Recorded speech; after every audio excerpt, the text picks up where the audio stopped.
Grande Nord è nato qualche mese fa proprio per riproporre la questione settentrionale che oggi è rappresentata soltanto dalla nostra forza politica, che è un vero e proprio sindacato del Nord sul modello del Südtiroler Volkspartei.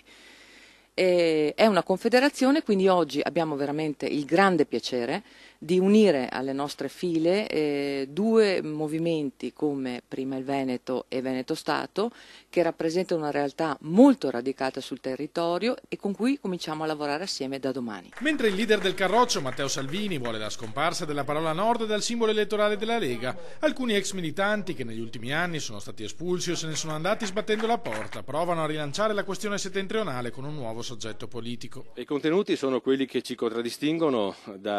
nei nostri 20-30 anni di azione politica, che è stata tradita da coloro che ultimamente hanno preso derive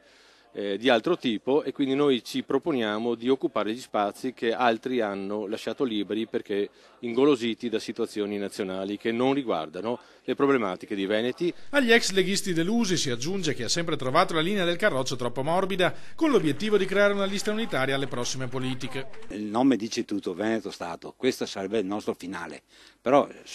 capiamo e ce ne rendiamo conto che passare attraverso anche una forma di autonomia, diciamo, spinta, no, potrebbe essere un passo avanti. In alternativa resta solamente la strada catalana.